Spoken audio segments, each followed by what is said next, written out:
¿A quién no le interesa o le inquieta la inteligencia artificial? Pues es el momento de recibir en Capital Radio a una voz influyente en innovación industrial, en ciberseguridad, en el impacto que genera la inteligencia artificial en la sociedad y en la economía global.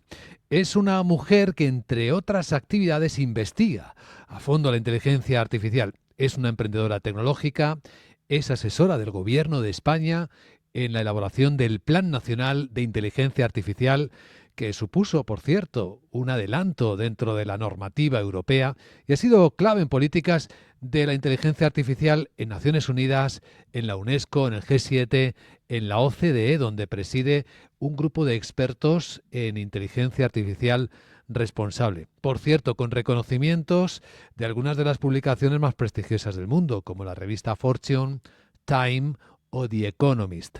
Inma Martínez, gracias por acompañarnos en Capital Radio y muy buenos días. Buenos días, un placer. Una pregunta inicial. En inteligencia artificial, ¿quién va por delante ahora mismo? ¿Estados Unidos o China puede andarle muy cerca? Bueno, China está muy cerca y además China ha demostrado desde enero con el lanzamiento de DeepSeek y bueno, Alibaba y sus modelos, incluso Huawei con su hardware, que no se deja arrinconar, ¿no? Que era la estrategia que tenía Estados Unidos respecto a cómo detener que China les sobrepase, ¿no? Y de hecho han creado una palanca en el mercado en competitividad y están demostrando que la manera en que han logrado que sus algoritmos sean más eficientes, pues tiene su lógica y es muy interesante lo que han conseguido. Entonces, eso le ha caído muy mal a la administración americana desde comienzos del año. Sí, desde luego es un tema recurrente en las noticias de las que hablamos casi cada día. Vamos a ayudar a las personas que nos escuchan o nos ven por el canal de YouTube a entender en qué punto estamos, porque la inteligencia artificial es una vieja conocida, ¿no? Desde los años 50 del siglo pasado, pero ahora estamos en plena explosión. Hemos atravesado la inteligencia artificial, atravesamos incluso el descubrimiento de la IA generativa. Ahora estamos en el boom de los agentes, ¿o hay algo nuevo? Bueno, estamos en el año de la IA avanzada, ¿no? Y además, dentro de la IA avanzada, estamos en la famosa IA agéntica, que es una IA muy superior de entrenamiento y de funcionalidad, porque la IA de agentes inteligentes que actúan autónomamente, que actúan en diferentes niveles de funcionalidad, que pueden ser multimodales, es decir, que lo mismo tú les escribes, que les das una foto, un vídeo, procesan todo, ¿no? Pues es una IA de grandes capacidades.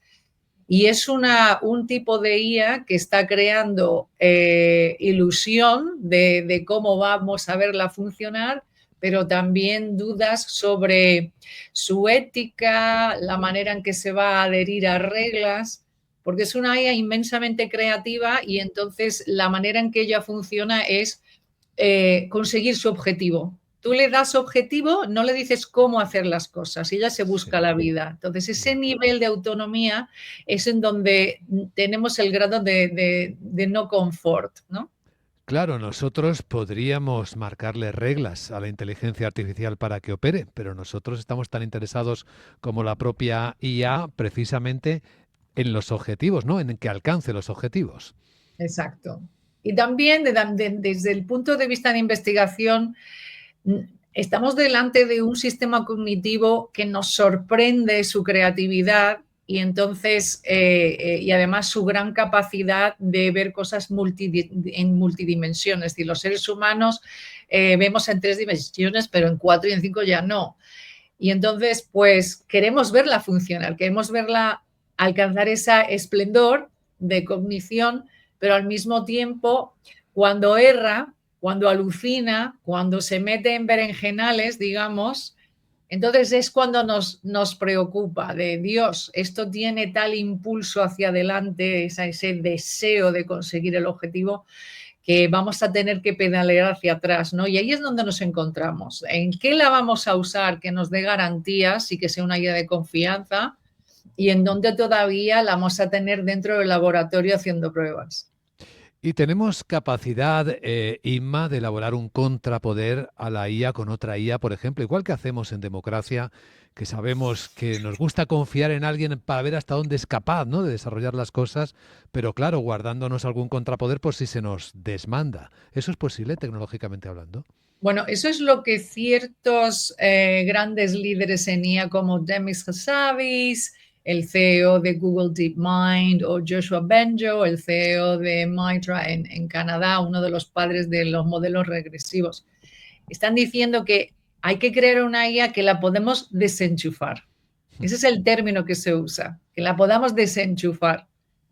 ¿Hasta qué punto van a tener acceso a esta gran IA los malos actores, es decir, las personas que crean la IA para el mal? Bueno, pues depende de en qué país estén sentados y cómo vaya la geopolítica del mundo.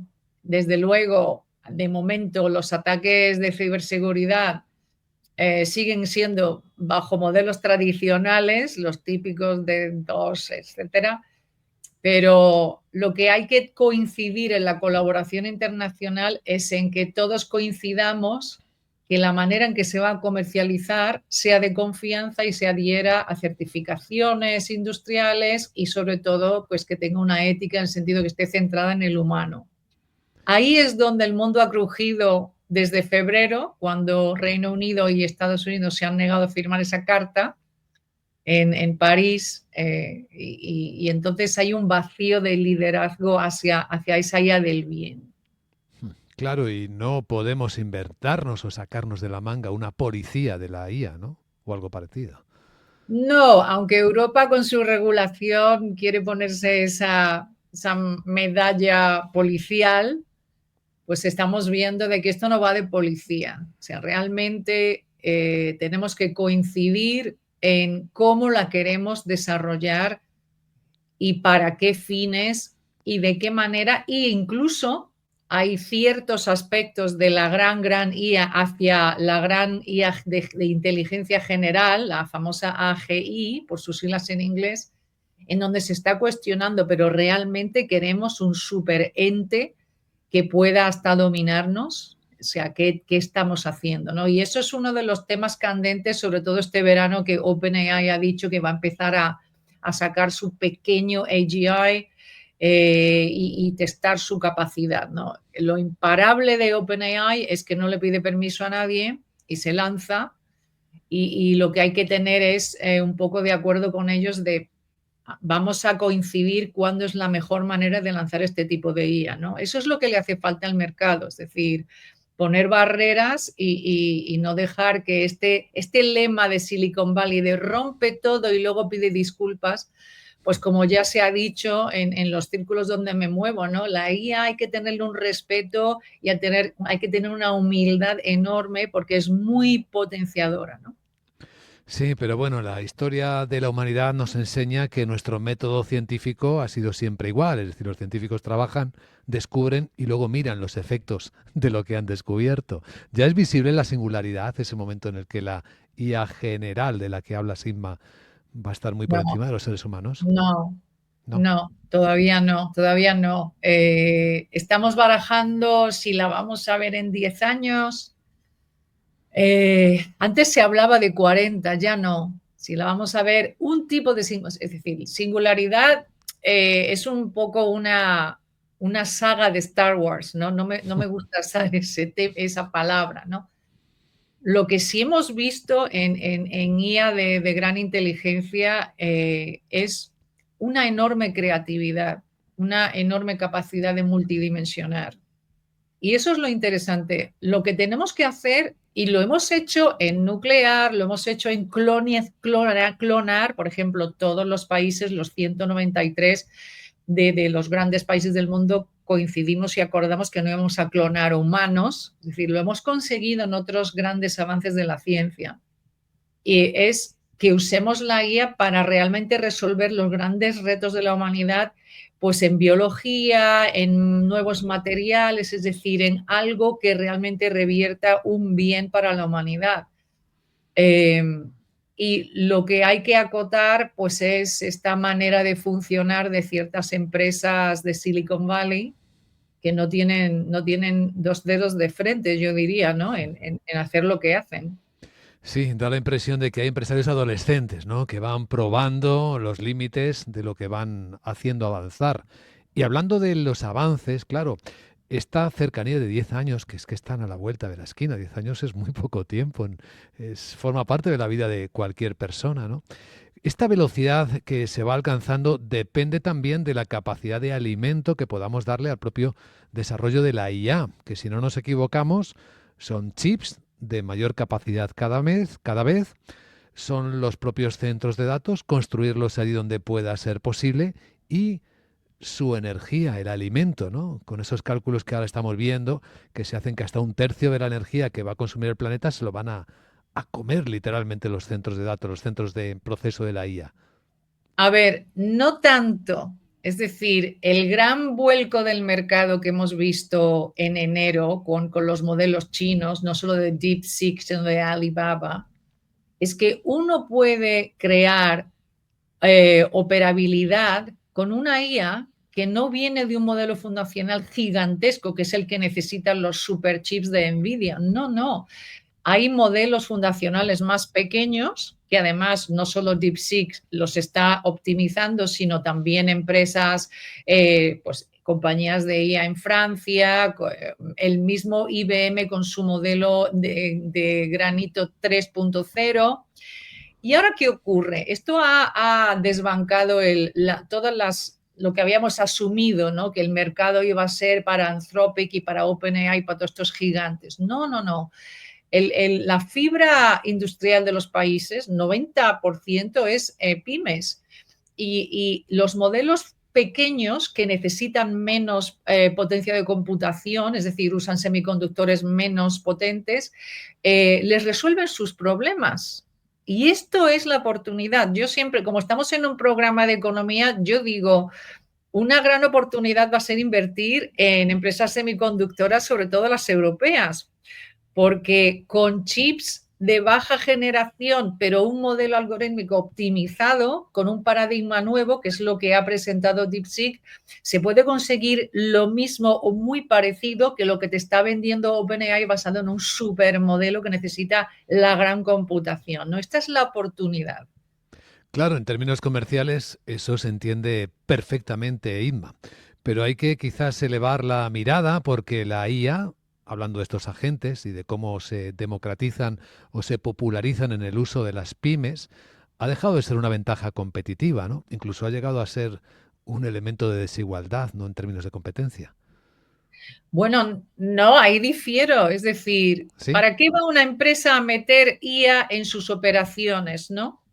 Pues porque al intentar crear mayor eficiencia operacional o mejores servicios y productos, está creando un atributo competitivo porque tú a la IA la metes dentro de casa y con tus datos la haces que funcione de la manera en que tú quieres que funcione. Entonces eso se convierte en un atributo tuyo. Con lo cual, quien lo haga mejor, que quien tenga mejor visión de no, no, no, así es como va a funcionar nuestro servicio al cliente o así es como vamos a gestionar la logística, es lo que le va a permitir competir con mayor grado de diferencia. O sea que la ventaja va a seguir estando en el talento humano, es decir, cuando piensas en los seres humanos y cómo se relacionan con la inteligencia artificial, en sentido profundo no es que cambie tanto el mundo, ¿no? Sigue dependiendo de los seres humanos y cómo utilicen la tecnología. Claro, porque la IA es una herramienta, es decir, la IA no llega y tú la enchufas y eso funciona como una lavadora. La tienes que programar, la tienes que meter tus datos, tienes que modelarla para lo que tú intentas hacer. Y entonces ahí está el equipo que está diseñando ese modelo y que está diseñando ese producto basado en IA y lo que quieren conseguir. Entonces, esto es lo que va a diferenciar a los sectores y a las empresas de que esa fineza en cómo crear un producto que la IA está potenciando les va a hacer que den mejor servicio, que les vayan mejor las cosas, que optimicen más. En términos de innovación, que es una materia que te gusta mucho, Inma, imagino que este es un gran paso hacia adelante, ¿no? Con la ayuda de la IA podemos pensar en hacer las cosas de muy diferentes maneras. Sí, y a mí me gusta siempre hablar de eficiencia operacional. No me gusta cuando dicen la IA va a permitir que nos ahorremos costes. Enseguida la audiencia entiende, aquí van a despedir a 1000 personas. No, no, no, no. Es ser más eficientes en nuestros procesos y en cómo hacemos las cosas. Ahí es donde realmente uno consigue que una empresa fluya y todo esté muy bien sincronizado y obviamente pues empiezas a generar menos costes de ineficiencia, pero es la eficiencia operacional. Ahí está el protagonismo, aunque hay una línea de pensamiento incluso que espera que la IA trabaje por las personas, que desaparezca el factor trabajo en múltiples empleos. Eh, Vamos a ver, la IA siempre hace tareas. El trabajo de una persona no es un monomarcha, a no ser que estés recogiendo uva en un campo y metiéndolas en cajas y es lo que haces 15 horas al día, ¿no? En un puesto de trabajo hay ciertas tareas que lo va a hacer un sistema automático y así tú te dedicas a otras cosas, ¿no? Y ese tipo de otras cosas es en donde la IA realmente no puede meterse porque tienen que ver con momentos biológicos de sociabilidad, de interactuar con otros, de imaginar cosas, de retarse a uno mismo. Y así es como uno funciona de verdad. Es decir, va a haber la robótica, sí que va a crear bastante desplazamiento de tareas que son físicas, más que nada, y ya lo ha hecho durante muchos años, pero a nivel de ser una herramienta que me ayuda a mí a hacer mi trabajo, mis labores, mis responsabilidades mejor, es realmente una herramienta y no algo que me va a suplantar. Lo hemos visto con el software hace 1000 años y en finanzas sobre todo, ¿no? Antes la gente estudiabas económicas, te ibas a un banco con una calculadora de esas increíbles de Texas Instruments y luego te enseñaron cómo usar un Bloomberg y te metes todos tus modelos en el Bloomberg y que no te lo toque nadie, ¿no? Esa fui yo hace muchos años. Entonces es cómo la usamos. Sí, pero esto no será diferente. Perdona que insista, Inma, porque durante toda la conversación nos dibuja la inteligencia artificial como un atributo extraordinario, ¿no? Para el talento humano. Pero hay quien ve a la inteligencia artificial, reputados sociólogos, como un ser vivo, nuevo en el planeta Tierra, con autocapacidades. Mira, me encanta que has dicho sociólogos. Ellos no han creado IA, no saben modelar nada. La IA no es un ente que existe. La IA no es un ente que tiene conciencia o tiene emociones. Es un sistema inteligente que se ha obtenido gracias a computación digital. No tiene sentimientos. O sea, cuando hablan de IA en esos términos es muy peligroso porque la están personificando y eso es lo incorrecto. Yo sí coincido en otros sociólogos y filósofos que están forzando la conversación hacia una ética centrada, una super tecnología centrada en el humano, es decir, y sus necesidades. Coincido con ellos porque yo he trabajado toda mi vida en factores humanos, es decir, que la tecnología sea asequible a un ser humano y no lo anule, sino que le potencie, ¿no? Pero la IA no es biológica, no es biológica, entonces no es un ser, no es un ser con conciencia de sí mismo que va a plantearse qué es el cosmos, no. Pero si es capaz de, como ocurre con el Machine Learning, de aprender tantas cosas, ¿no podríamos enseñarle a la IA también a sentir emociones de acuerdo con las interacciones con los seres humanos, incluso No, sentimientos? la IA es muy buena a pretender que es humana, pero no es humana porque no es biológica. Esa es la diferencia. Puede pretender que te está escuchando, oh, qué simpático estás hoy esta mañana, pero le han enseñado ese tipo de frases y ese tipo de reacciones para que la persona interactuando con ella se sienta más cómodo. Es decir, el ser humano, su lenguaje no es verbal a 100%. Tú miras a los ojos de las personas, la manera en que se mueve, eso es nuestro lenguaje no verbal, que es mucho más superior que el verbal, y eso lo saben todos los lingüistas, ¿no? La IA es un sistema cognitivo que ha aprendido a descubrir cosas, a pensar en cosas y en soluciones, pero no es un ente biológico emocional porque no tiene un cerebro límbico. O sea, si nos vamos a meter en neurofisiología, uno tiene sentimientos y tristeza y ansiedad y además recuerda las cosas porque tiene un pequeño cerebro lleno de químicos que están creando esas emociones, que son fundamentalmente procesos de química.